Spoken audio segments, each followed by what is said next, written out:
Olá, meu nome é João Pedro. Como parte do projeto de extensão Mercado Financeiro, hoje a gente está aqui com a apresentação Os setores mais resilientes da economia. E a nossa pauta de hoje é essa daí. Primeiramente, a gente vai fazer um retrospecto, falar um pouquinho do caso das lojas americanas.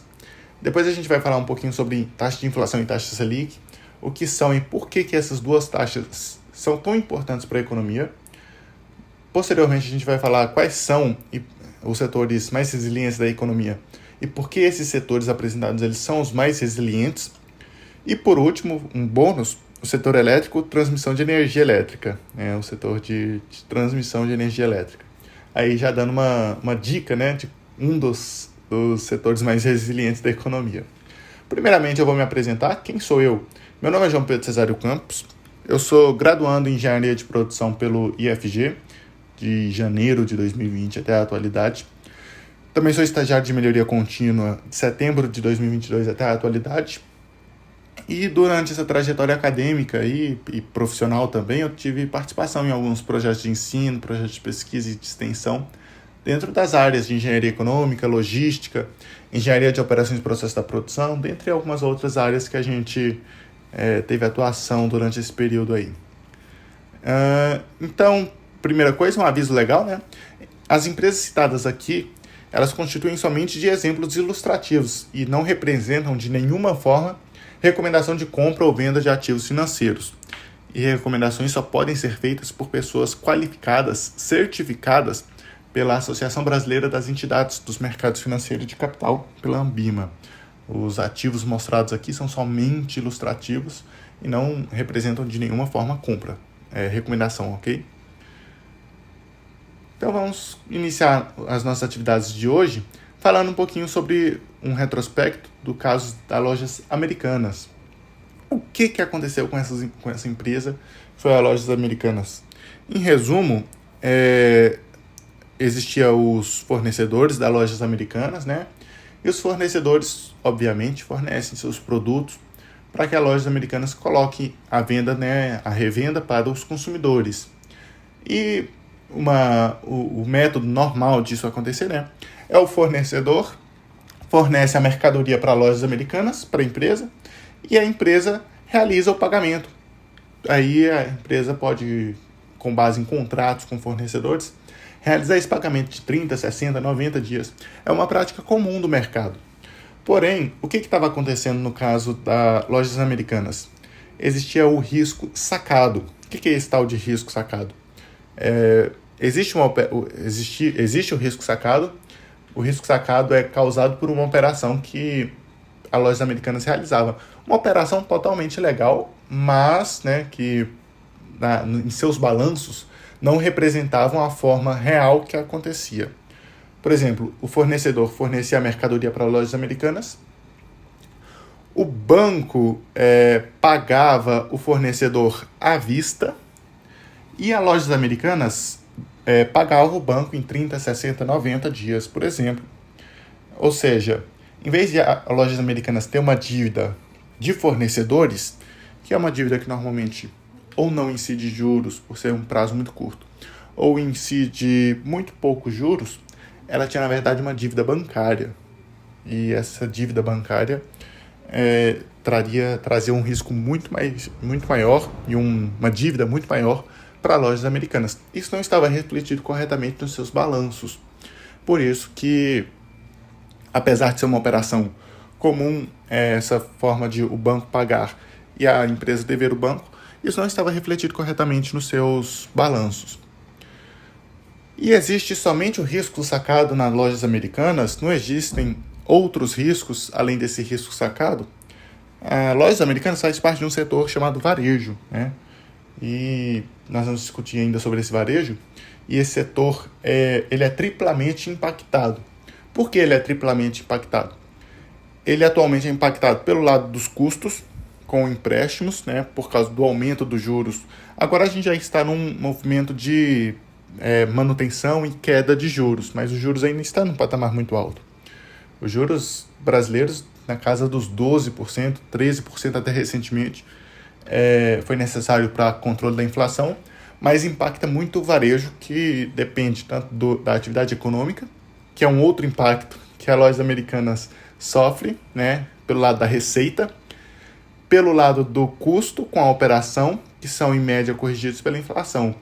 Ou seja, um setor triplamente impactado pelo lado do aumento dos juros, pelo lado da redução da receita devido à redução da atividade econômica causada pela alta dos juros, e pelo lado do aumento da inflação, porque os custos das lojas americanas do setor de varejo, ele é corrigido em média pela inflação. Os custos normalmente das empresas são corrigidos em média pela inflação. Então, mas o que é inflação e por que ela é ruim? Agora a gente vai chegar nessa discussão. A inflação, ela é a alta generalizada dos preços. Ou seja, você tem aí sua nota de R$100, seu cenzão, né, digamos assim. Há muito tempo atrás, você conseguia encher um carrinho com R$100.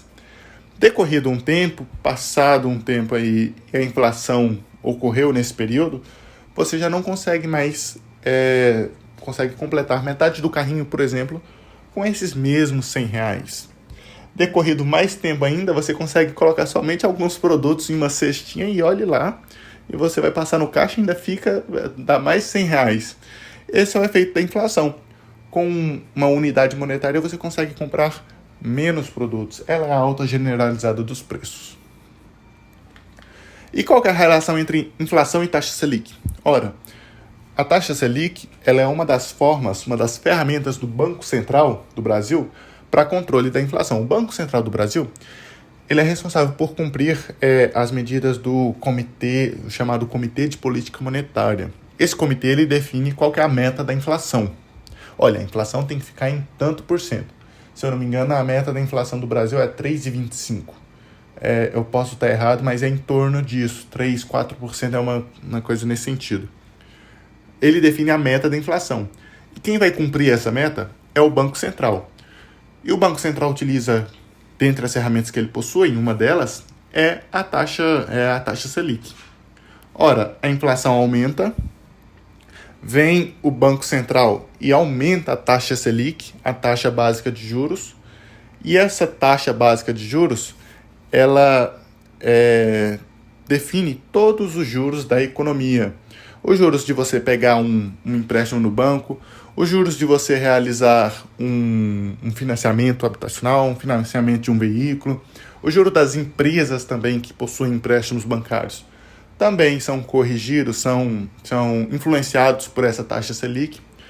Ou seja, quando o Banco Central aumenta a taxa Selic, essa taxa Selic ela se reflete nos bancos por meio dos aumentos dos juros dos empréstimos.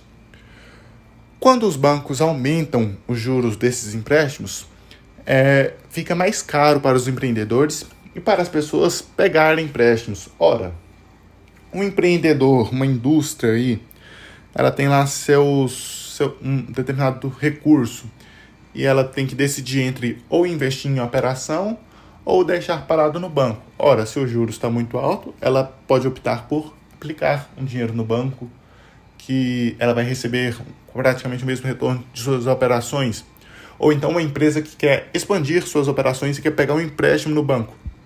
Ora, ela pode adiar esse movimento de investimento justamente por causa dos juros dos empréstimos estarem muito altos, né? Então, fica mais caro para os empreendedores, para as pessoas pegarem empréstimos. O consumo reduz. Com o consumo reduzindo, você tem que a inflação e a alta generalizada dos preços reduz, a taxa de inflação reduz, né? E isso é o movimento, é o ciclo, né?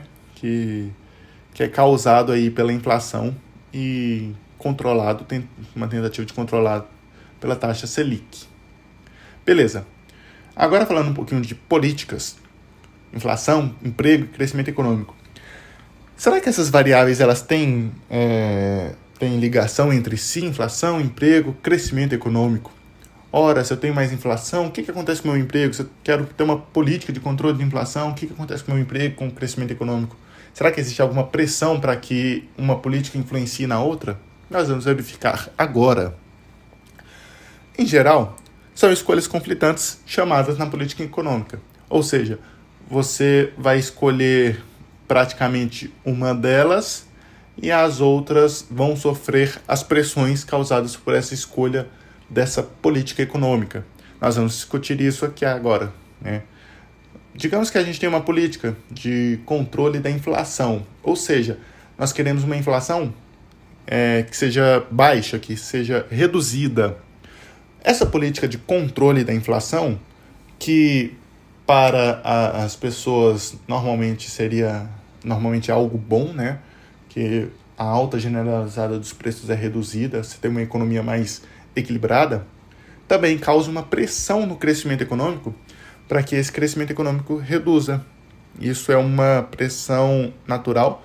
Pode ocorrer situações em que você tem uma política de controle de inflação, mas o seu crescimento econômico ocorre, mas normalmente são escolhas conflitantes. E também, quando você tem uma política de controle da inflação, ocorre uma pressão para que os empregos também reduzam. A mesma coisa ocorre quando você tem uma política de aumento do crescimento econômico. Ou seja, quando você quer uma política de crescimento econômico maior, você tem uma pressão para a inflação subir também, né? Existe essa pressão para que a inflação suba.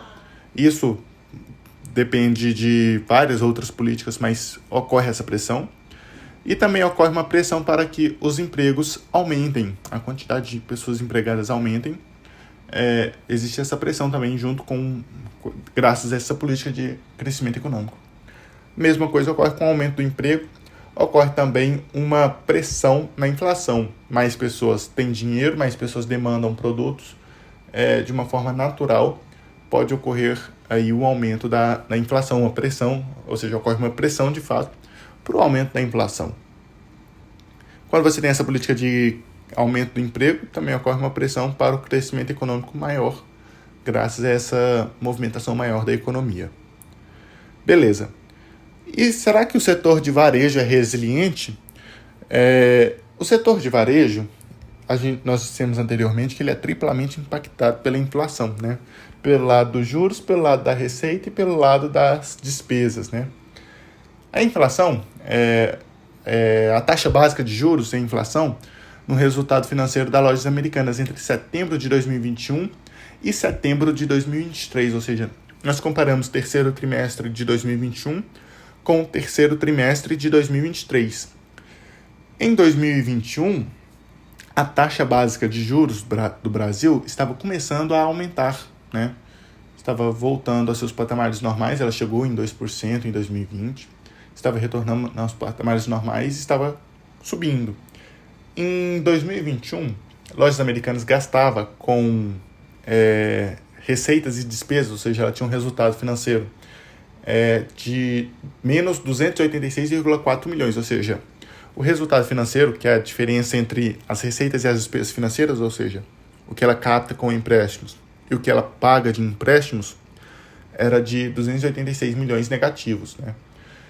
E devido a outros fatores, além do impacto da taxa básica de juros, ela passou a gastar em setembro de 2023, quando a taxa básica de juros estava em 13,25%, 612 milhões de reais.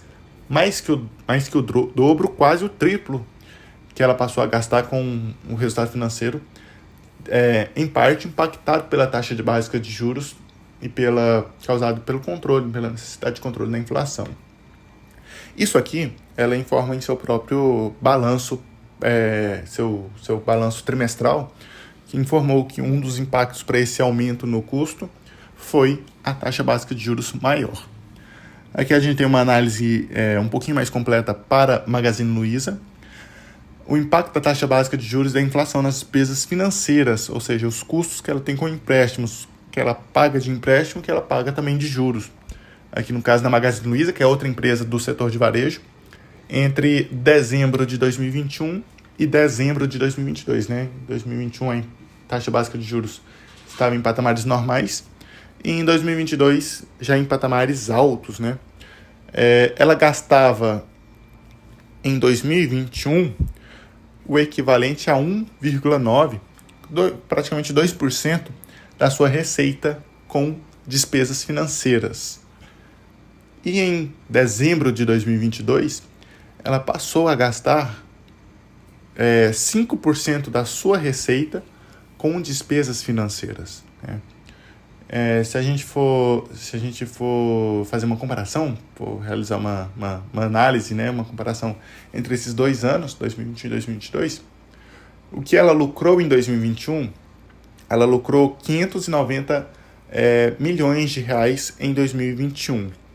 Se caso em 2021, em vez dela gastar 1,95% da receita nas despesas financeiras, ela gastasse 5,47% do total da receita nas despesas financeiras, ela, em vez de ter um lucro de 590 milhões de reais, ela teria um prejuízo de 650 milhões de reais.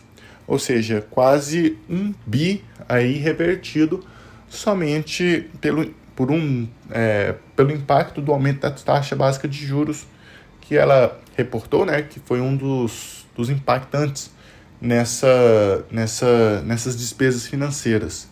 Ou seja, o impacto de taxa básica de juros e de inflação é muito grande no setor de varejo. Beleza.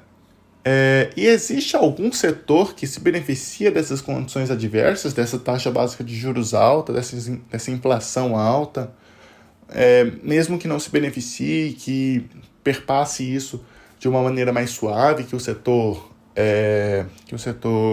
de varejo? E a resposta é sim.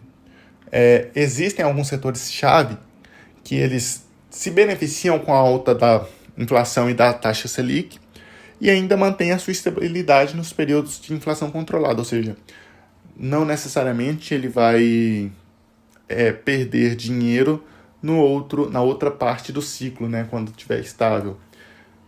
Esses setores, né, nós vamos falar deles agora, eles se beneficiam, né, esses setores-chave da economia, eles se beneficiam com a alta da inflação e da Selic, eles conseguem aumentar sua receita nesses períodos e mantém-se estável durante todos esses períodos, tanto de inflação alta ou baixa, mantém sua estabilidade. Esses setores, eles são chamados de BEST. São setores, eu vou dar a dica agora de quem utiliza essa sigla, é um pessoal que eu acompanho bastante, mas essa sigla, BEST, é relacionada a bancos, de energia, seguros, saneamento e telecomunicações.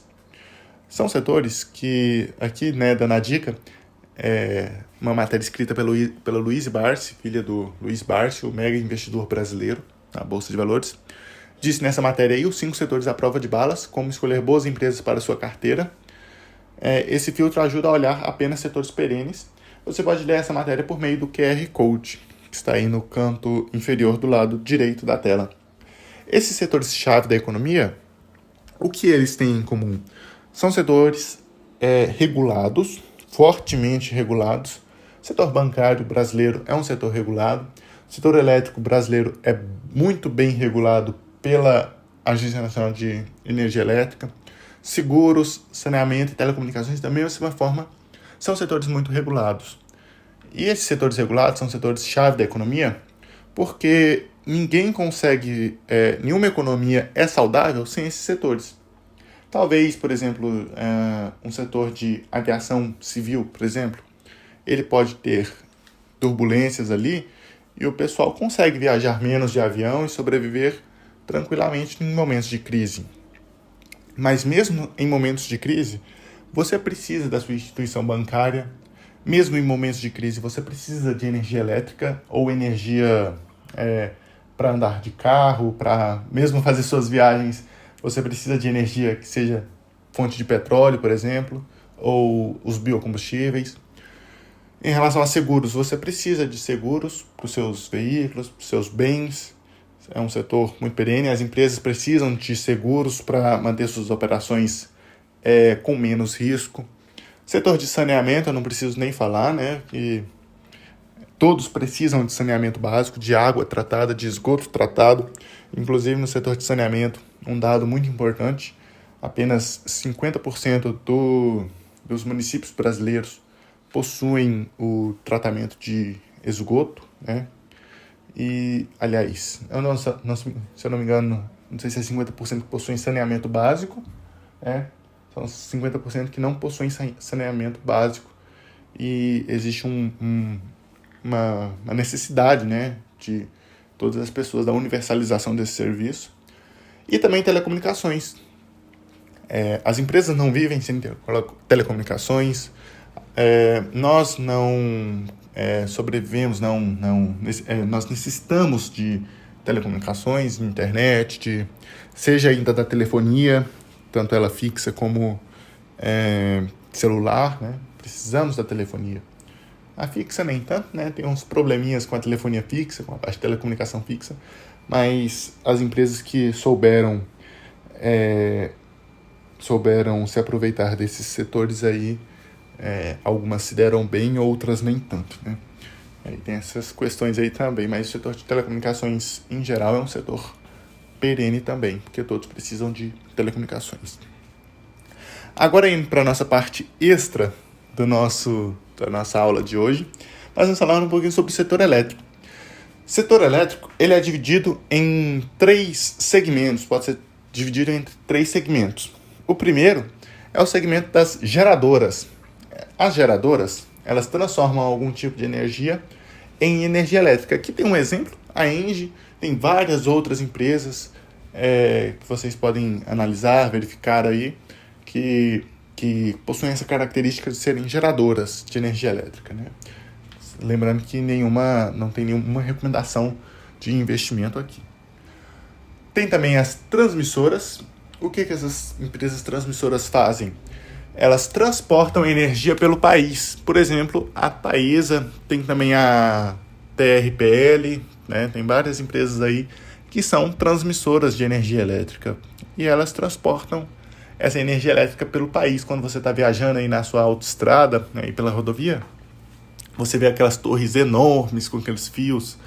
Normalmente, isso é de uma empresa transmissora de energia elétrica. E nós temos as distribuidoras. E as distribuidoras, elas são as responsáveis por distribuir a energia elétrica para as nossas casas e alguns pequenos comércios e indústrias.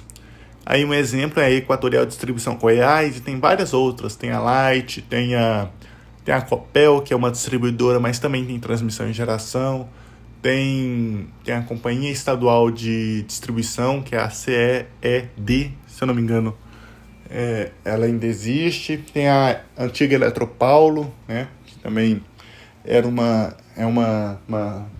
distribuidora de energia elétrica. Nós temos, em resumo, esses 3 segmentos.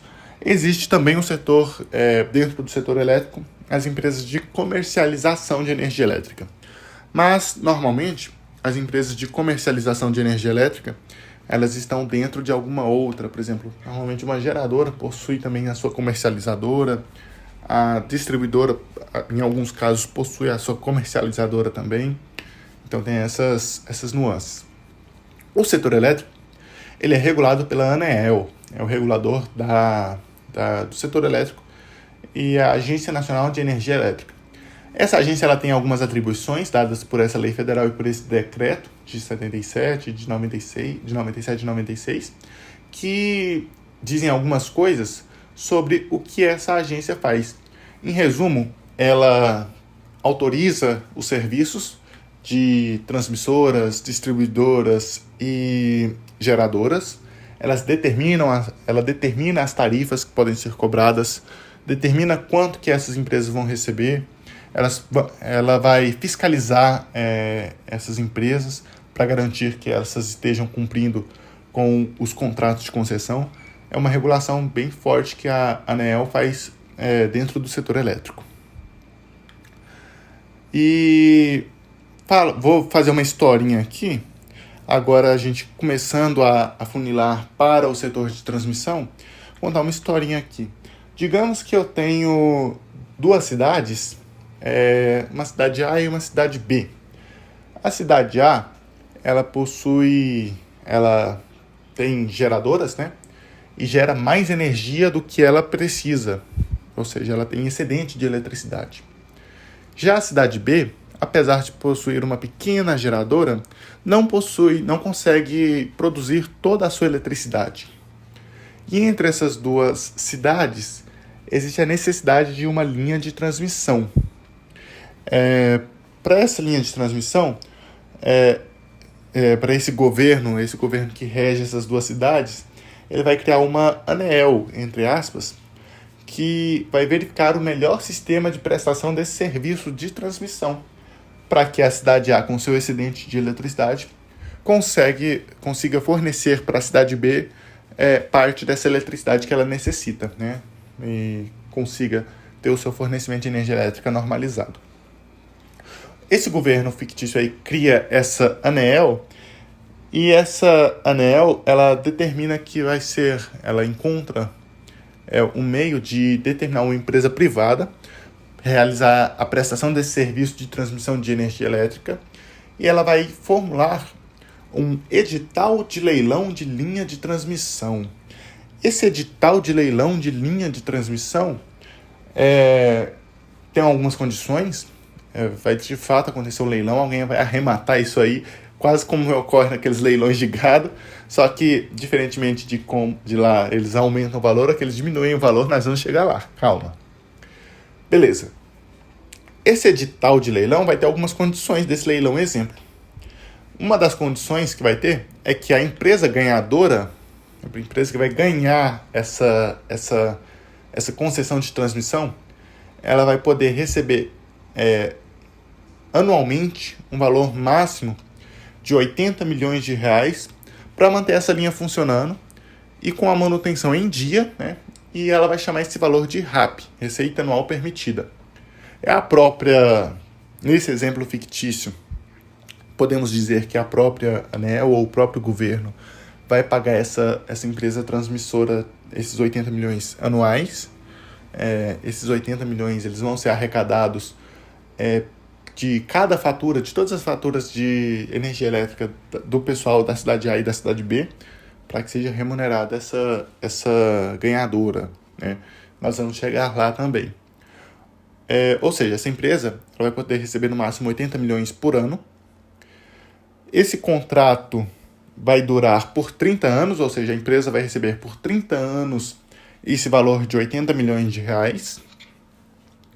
Outra condição desse leilão exemplo, esse valor ele vai ser corrigido anualmente pela inflação, ou seja, no primeiro ano ela vai receber 80 milhões, no segundo ano 80 milhões mais a inflação, no terceiro ano o valor do ano anterior mais a inflação, ou seja, todo ano vai ser corrigido pela inflação. E outra condição é que a empresa vai receber uma penalidade nesse valor, proporcionalmente, ao tempo de interrupção na transmissão do serviço de energia elétrica. Ou seja, ela tem a obrigatoriedade de fornecer esse serviço de energia elétrica e ela vai receber essa penalidade quando não conseguir prestar esse serviço da forma correta. Beleza. Temos aí essa condição desse leilão exemplo, né? E algumas empresas vão entrar nesse leilão. E quem vai ganhar esse leilão de linha de transmissão vai ser quem se disponibilizar a receber o menor valor anual. Ora, para o governo é interessante. Ele vai pagar o menor valor anual para uma empresa que vai se dedicar a manter esse serviço de transmissão funcionando. E aí chegam algumas empresas lá e falam, não, em vez de receber 80 milhões, a empresa A diz que, não, por 79 milhões anuais, eu faço esse serviço da forma que você quer, tranquilamente. Chega lá a empresa B, a Taesa, por exemplo, e fala, não, 78 milhões eu faço esse serviço aí da forma que você está pedindo, adequadamente, com todas as questões nesse edital, nesse leilão exemplo. Chega lá outra empresa, a Alupar, por exemplo, outra empresa de transmissão, e fala, não, eu faço por 77 milhões, eu presto esse serviço adequadamente aí que você está pedindo. Chega lá outra empresa, a Eletrobras, diz, não, 76,8 eu faço esse serviço. Chega uma outra empresa chamada Tropicalia, aí ela já reduz mais ainda, né, em relação às outras, e diz, não, por 76 milhões e 700 mil anuais, eu presto esse serviço de transmissão. mais alguém. Se ninguém se manifestar, a Tropicália ganha essa concessão e vai ter que prestar todos esses serviços com base nessas condições do edital. Então, os leilões funcionam, eles têm essa mecânica. A ANEEL constrói o edital de leilão de lotes de transmissão, linhas, mas as subestações, que são aqueles terrenos que tem aqueles transformadores enormes, né? A gente passa quando vem os fios naquela linha de transmissão grande, tem aqueles transformadores enormes. Normalmente aí é uma subestação. A ANEEL faz esse edital de leilão, ocorre o leilão entre as empresas e vai levar quem se dispor a receber a menor receita anual permitida. As empresas participam desse leilão e vai levar quem se dispor a receber a menor RAP, isso para um leilão de construção mais operação, ou leilões só de operação. O leilão de construção mais operação é um leilão que a linha ainda não existe, vai ser construída e essa empresa também vai operar. Tem também os leilões só de operação, nos casos em que a linha já existe, mas o contrato de 30 anos venceu e vai ser relicitado, vai ser entregue a concessão para uma outra empresa ou para a mesma empresa, ela se disposendo a receber uma RAP nas condições do leilão. Então, a remuneração das empresas, essa RAP, que é a receita anual permitida, ela é definida no contrato de transmissão e é o valor que a concessionária recebe por prestar esse serviço de transmissão de energia elétrica. É o din-din no caixa da empresa mesmo, né? Literalmente. A correção da RAP ela pode ocorrer por dois indicadores de inflação. Normalmente são ou o IGPM ou o IPCA.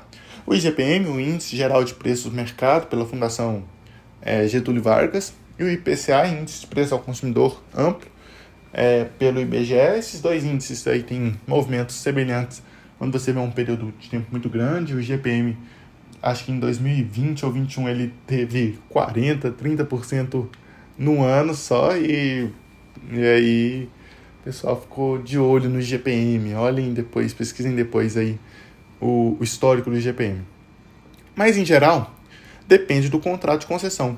Os novos contratos eles são corrigidos pelo IPCA, contratos mais antigos são corrigidos pelo IGPM. Dando continuidade aqui em relação à remuneração das empresas, aqui a gente tem um exemplo de um informe que a Taesa trouxe em sua divulgação no terceiro trimestre de 2022, em que a RAP do ciclo 2022-2023 elas foram ajustadas, né? As concessões que a Taesa possui são corrigidas pelo IGPM e pelo IPCA. Ela possui 41 concessionárias, olha só, 41 concessionárias, e essa RAP ela foi corrigida em 7,7%. Ela é 7,7% maior que a RAP total do ciclo anterior.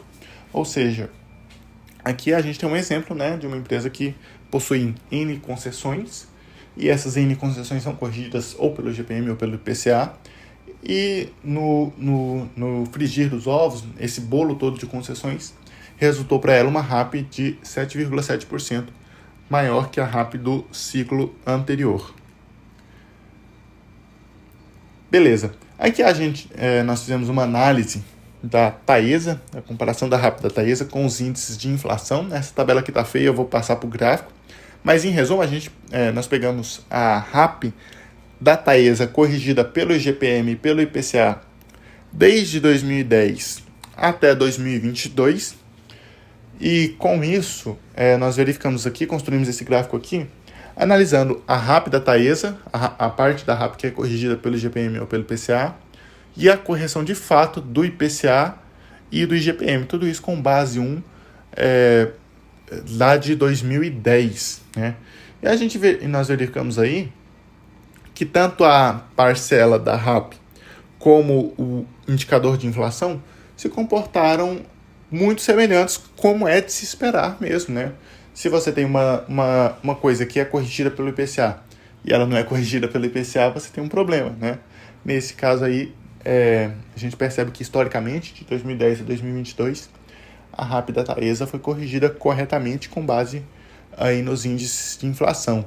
Até a parcela do IGPM aí, ela foi corrigida um pouquinho mais, né, do que a parcela, do que o IGPM corrigiu de fato nesse período, né, mas de toda forma, historicamente, elas têm acompanhado juntos os indicadores de inflação, como é de se esperar. Então vamos falar um pouquinho das categorias das concessões. Nós falamos de IGPM, falamos de IPCA, e por que alguns são corrigidos pelo IGPM e por que outros são corrigidos pelo IPCA? Porque os contratos de concessão, eles possuem diferentes categorias. E, por exemplo, contratos de 99, antes de 99 eram corrigidos somente pelo IGPM. De 99 a 2006 foram corrigidos ou pelo IGPM ou pelo IPCA. E a partir de 2006 passaram a ser corrigidos somente pelo IPCA, que são os leilões a partir de novembro de 2006, somente IPCA. Em relação ao índice de correção, né? Em relação à revisão tarifária, ou seja, é quando que a ANEEL pode rever a tarifa e cobrar mais ou menos, não importando aí o índice de correção. E aí essa revisão tarifária ela ocorre para que a ANEEL se utilize das melhores práticas, de acordo com a própria agência, para que ela se utilize das melhores práticas de mercado, verifique se esses preços estão de fato remunerando adequadamente as empresas, se é um valor não muito exagerado, nem muito baixo. Existe essa arbitragem aí da ANEEL, né? Como observações, né, os contratos de categoria 1, eles foram prorrogados por mais 30 anos em 2012, por meio de uma medida provisória. E no contrato de categoria 2, a RAP, não há revisão tarifária, mas a RAP é reduzida pela metade a partir do 16º ano de operação. Em relação ao prazo de concessão, os contratos, né, aí de categoria 3, que são os que possuem leilões atuais, né, possuem aí prazo de 30 anos, ou seja, a empresa vai ficar 30 anos recebendo aquele valor, mantendo as operações da linha de transmissão. Aqui nós temos alguns exemplos da Taesa, né? A gente tem a concessão, qual é o nome da concessão, a categoria da concessão, aqui a gente está vendo somente tipos 2, né? Quando ocorreu a assinatura do contrato, no caso aqui, anos 2000 e um de 2001, e o término lá em 2030, 2031, corrigidos pelo IGPM, né? Aqui a gente tem alguns contratos da ISA-CETEP, a transmissora paulista. Nós temos alguns contratos aqui de 2001, 2002, 2022, 2006, alguns contratos mais recentes, né? Que vão vencer lá em 2042, 2046, né? São contratos que ainda tem bastante período aí para frente. E são contratos corrigidos, já nesse caso, por serem mais recentes, contratos corrigidos pelo IPCA, né? E que possuem seu prazo de concessão também de 30 anos, da mesma forma que os contratos da Taesa. Agora vamos falar um pouquinho sobre riscos do setor de transmissão. O setor de transmissão é muito bom, porque ele tem as receitas corrigidas pela inflação, né? Acompanha a inflação aí durante o período. Não tem tantas questões mercadológicas que afetam diretamente o setor de transmissão, mas também é justo falar aqui dos riscos do setor de transmissão. Os riscos do setor de transmissão, eles são principalmente econômico-financeiros e operacionais. Claro que as empresas devem fazer uma análise de risco correta, e aqui a gente vai trazer alguns exemplos de risco que julgamos mais impactantes para esse setor de transmissão.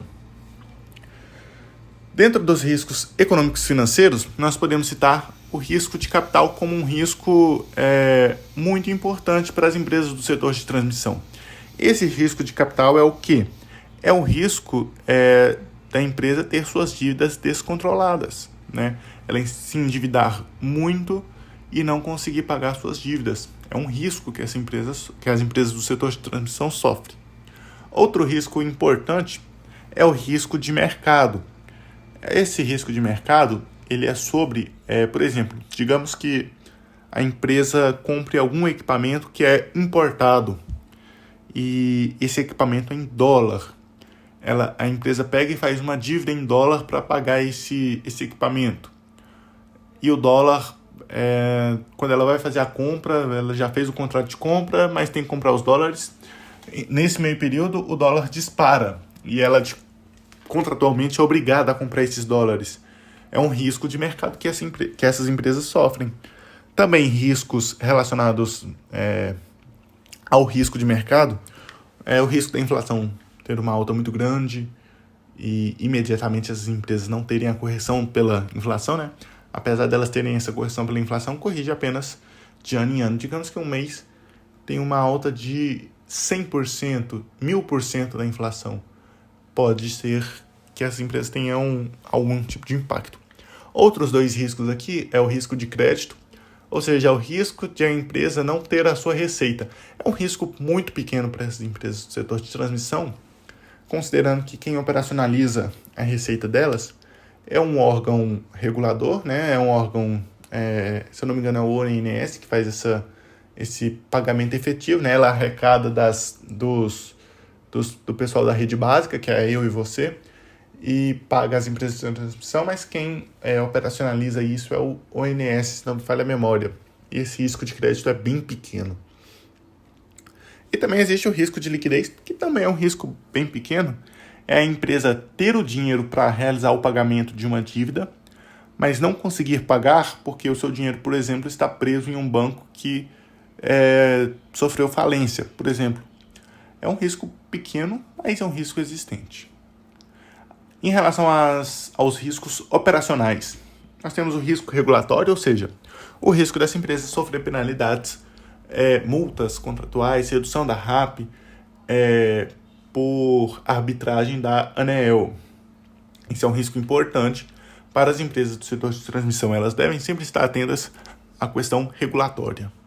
Outro risco, atraso nas obras. A empresa se propôs a construir e entregar um projeto no prazo e houve atrasos nas obras. É um problema para a empresa, ela deixa de receber muito dinheiro e com certeza pode ter multas contratuais ali no meio, né? Bem, sempre interessante que as empresas construam suas obras no prazo. Inclusive, eu sempre acompanho construções de linhas de transmissão, eu estou no meio, nos e-mails aí das empresas do setor de transmissão. Elas têm uma prática de entregar essas obras antecipadas, mas um risco é esse atraso nas obras ocorrer. Outro risco é o risco de perda de RAP, justamente por causa de questões operacionais, falha na linha, falha em algum transformador, em alguma coisa. É um risco importante para essas empresas sempre estarem atentas. Agora vamos falar um pouquinho de perspectivas para o setor de transmissão e também, invariavelmente, para o setor elétrico como um todo.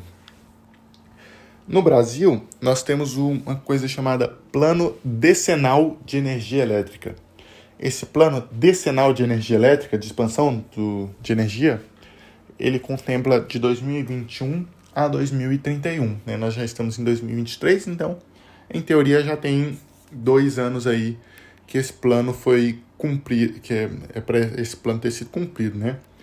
Então, até 2031 é previsto para o cenário de referência que sejam investidos 100 bilhões de reais no sistema de transmissão brasileiro. Nós vamos falar isso em número, daqui a pouquinho, em número de quilômetros, em número de quanto vai expandir o setor elétrico, de que tipo de linha de transmissão vai ser, mas vamos primeiro falar aqui questão de valores. Esse cenário de referência é o cenário que os planejadores que criaram um plano decenal disseram que é o cenário de referência, é o cenário mais provável de acontecer.